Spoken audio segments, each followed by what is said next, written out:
വേണ്ടി ഓടിയ ടാക്സി കാറുകൾക്ക് വാടക കുടിശ്ശിക കിട്ടിയില്ലെന്ന് പരാതി. കോഴിക്കോട് ജില്ലയിലെ 12 ടാക്സി ഉടമകൾക്കാണ് വാടക ലഭിക്കാനുള്ളത്. സാങ്കേതിക തടസ്സമെന്ന് പറഞ്ഞ അധികൃതർ ഒഴിവാക്കുന്നുവെന്നാണ് ടാക്സി ഉടമകളുടെ പരാതി.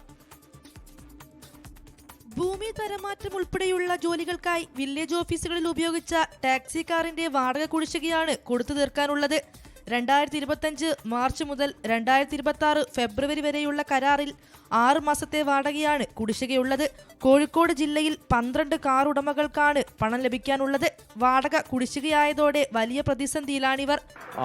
6 മാസം വാടക കിട്ടാണ്ട് 6 മാസം വാടക സെപ്റ്റംബർ മുതൽ ഫെബ്രുവരി വരെ.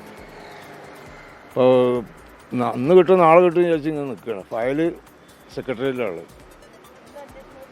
അന്വേഷിച്ചപ്പോൾ പറയുന്നത് ആയില്ല, 4 സെക്രട്ടറിമാർ മീറ്റിംഗ് കൂടി ഒപ്പിടണം, അങ്ങനെയൊക്കെയാണ് പറയുന്നത്. ഒരു രക്ഷയില്ല. വണ്ടീൻ്റെ അടവ് തെറ്റിക്കിടക്കുകയാണ്. വീടിൻ്റെ വാടക എല്ലാം കൂടി ഇപ്പോൾ ഭയങ്കര ബുദ്ധിമുട്ടിലാണ്. ജീവിക്കാൻ പറ്റാത്ത അവസ്ഥയ്ക്ക്. ആവശ്യവുമായി ബന്ധപ്പെട്ടവരെ സമീപിക്കുമ്പോൾ സാങ്കേതിക തടസ്സമെന്നാണ് മറുപടിയെന്ന് ടാക്സി ഉടമകൾ പറയുന്നു. ഭൂമി തരമാറ്റമായി ഓടുന്ന ടാക്സികളാണ് ഞങ്ങൾ. 1 വർഷത്തെ ഗ്യാരണ്ടിയിലാണ് ഞങ്ങൾ ഈ വാഹനം ഓടുന്നത്.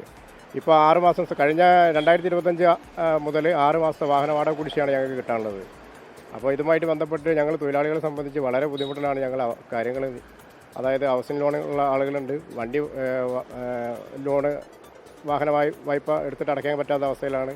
അങ്ങനെ മൊത്തം ഞങ്ങളുടെ അവസ്ഥ വളരെ ദുരിതത്തിലാണ് ഇപ്പോൾ പോയിക്കൊണ്ടിരിക്കുന്നത്.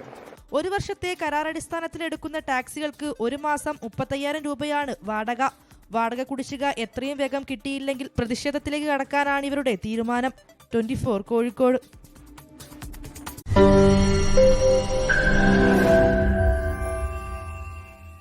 ലോകത്തെവിടെയായാലും ഏത് സമയത്തും 24 വാർത്തകളും ഓഗ്മെന്റഡ് റിയാലിറ്റി പാക്കേജുകളും എക്സ്പ്ലെയിനറുകളും വിശദമായി കാണാൻ ഞങ്ങളുടെ യൂട്യൂബ് ചാനൽ നിങ്ങൾക്ക് സബ്സ്ക്രൈബ് ചെയ്യാം.